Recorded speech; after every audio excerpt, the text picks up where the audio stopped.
produk yang dapat dikembangkan di berbagai sektor dalam industri halal ini.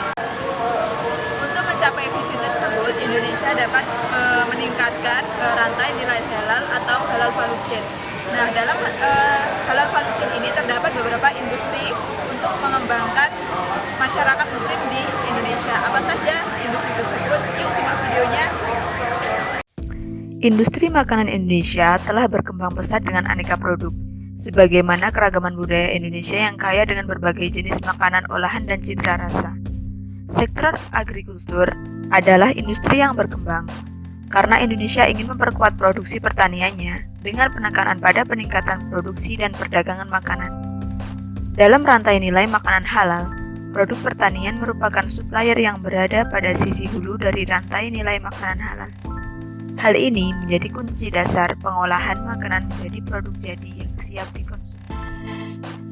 Otoritas sertifikasi halal di Indonesia sepenuhnya ditangani oleh LPPOM, Majelis Ulama Indonesia. Namun berdasarkan UU Nomor 34 2014 akan diserahkan kepada BPJPH di bawah Kementerian Agama. Logo halal MUI sudah dikenal di seluruh dunia dan diakui oleh berbagai badan sertifikasi halal. Produk yang dicantumkan label halal menjadi pilihan utama muslim secara nasional dan global. Sertifikat halal telah mendapatkan pengakuan 48 badan sertifikasi asing di 22 negara. Sementara itu, pada 8 Februari 2018, MUI telah mengakui lembaga sertifikasi asing atau Certification Bodies or CB dari 45 negara.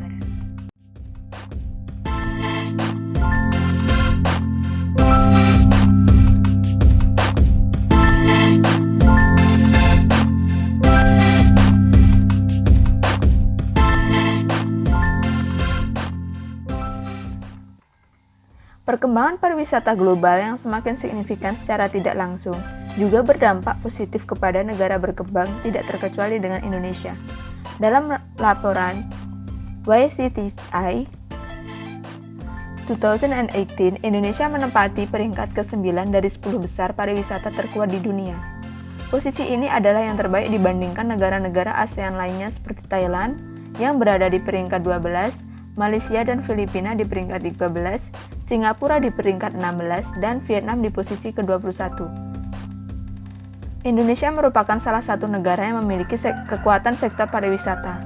Namun, data dari Kementerian Pariwisata menyatakan bahwa pada tahun 2017, devisa dari sektor pariwisata mencapai 200 triliun.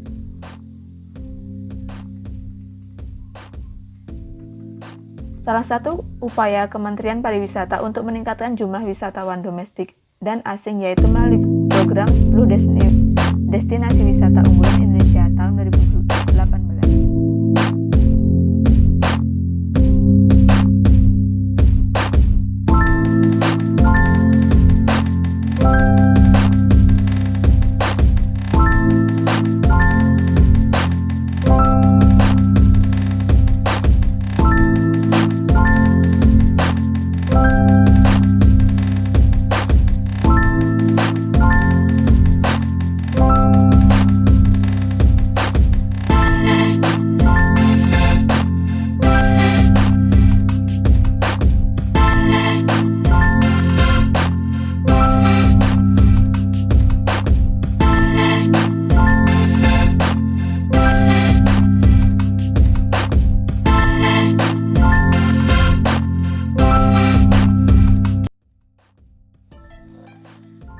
Pada tingkat global, industri kosmetik dan farmasi mengalami tren perkembangan yang baik dari tahun ke tahun. Pada tahun 2017, nilai industri kosmetik naik sebesar 5%. Saat ini, tren industri kecantikan menawarkan kesempatan premiumisasi tidak hanya melalui harga tinggi dan label mewah, melainkan dengan meningkatkan kualitas. Produk perawatan kulit diprediksi akan tumbuh sebesar 31% selama periode 2017 sampai 2022 dan akan dipimpin oleh daerah Asia Pasifik. Hal tersebut dilatar belakangi oleh naiknya kesadaran terhadap perawatan kulit, ekspansi perusahaan, serta naiknya konsumsi kelas menengah di Asia Pasifik, Timur Tengah, dan Afrika. Saat ini, Indonesia berada di posisi keempat sebagai negara dengan konsumsi produk farmasi terbanyak. Sementara pada sektor kosmetik, Indonesia merupakan negara kedua dengan jumlah konsumsi kosmetik terbesar setelah India. Pada tahun 2023, diperkirakan pangsa pasar farmasi akan naik sebesar 7,1% menjadi USD 131 miliar dan pangsa pasar kosmetik naik sebesar 6,9% menjadi USD 90 miliar. Farmasi dan kosmetik telah masuk pada daftar sektor industri andalan Kementerian Perindustrian. Dari tahun 2013 sampai 2017, pangsa pasar produk farmasi di Indonesia mengalami kenaikan. Berdasarkan Euromonitor Consumer Health in Indonesian Country Report 2017, pangsa pasar farmasi pada tahun 2019 nilainya mencapai 55.874,9 miliar. Pertumbuhan terjadi pada produk analgesik, vitamin, suplemen makanan, dan produk herbal. Produk vitamin dan suplemen menyumbang hampir setengah dari seluruh penjualan produk kesehatan selama 2017. Peningkatan konsumsi produk vitamin dan suplemen terjadi karena tiga hal, yaitu perubahan cuaca yang tidak terduga di Indonesia akibat pemanasan global, meningkatnya jumlah pekerja di Indonesia yang semakin aktif sampai harus lembur bekerja sehingga membutuhkan vitamin dan suplemen agar tetap. Tahun 2010 merupakan periode awal industri fashion muslim mulai menggeliat. Dari sisi pasokan, gaung fashion muslim terdengar dengan kemunculan para desainer busana muslim. Sedangkan dari sisi permintaan, gaung fashion muslim semakin berkembang dengan berbasis komunitas yang konsen terhadap industri fashion muslim sebagai salah satu industri yang menggambarkan gaya hidup halal. Sampai dengan tahun 2015, berbagai ajang Fashion Week diselenggarakan untuk memperkenalkan variasi produk industri fashion muslim. Misalnya, pada 2010, ada Indonesia Islamic Fashion Fair atau IIFF yang diselenggarakan pertama kalinya oleh Indonesian Islamic Fashion Consortium atau IIFC. Kemudian, pada tahun 2012, Asosiasi Perancang Pengusaha Mode Indonesia atau APPMI menyelenggarakan Indonesian Fashion Week. Setelahnya, sebagai kegiatan serupa mulai diselenggarakan di level daerah.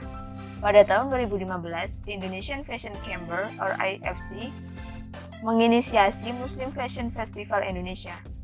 Semenjak tahun 2016, konsep ethical fashion dan sustainable fashion pada industri fashion di Indonesia semakin dikembangkan. Dalam konteks industri fashion muslim, hal ini menjadi sinkron dengan nilai-nilai yang disusun oleh industri. Mayoritas penduduk Indonesia adalah umat muslim. Dari sisi supplier, rumah produksi mulai berlomba-lomba menggenjot produktivitasnya menggarap film bernuansa Islami yang berkualitas dari segi cerita yang inspiratif. Sedangkan penyedia aplikasi dan games menampilkan konten-konten yang memudahkan orang mempelajari nilai Islam seperti Quran yang menampilkan ayat-ayat Al-Quran dan terjemahannya yang diintegrasikan dengan industri musik serta menggunakan bahasa isyarat.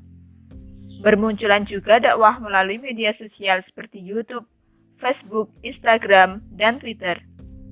Sedangkan dari sisi demand, masyarakat mulai peduli untuk memperbaiki diri dan banyak yang belajar nilai-nilai Islam melalui media dan rekreasi halal. Nah, itu tadi ulasan mengapa Indonesia harus menjadi pusat industri halal di dunia. Nah, kita sebagai generasi muda berkewajiban untuk mendukung serta mengembangkan produk halal tersebut agar menjadi komunitas utama di Indonesia sebagai negara dengan mayoritas muslim terbanyak di dunia. Nah, sekian video ulasan dari kami. Bila ada kurang lebihnya mohon maaf. Sekian, wassalamualaikum warahmatullahi wabarakatuh.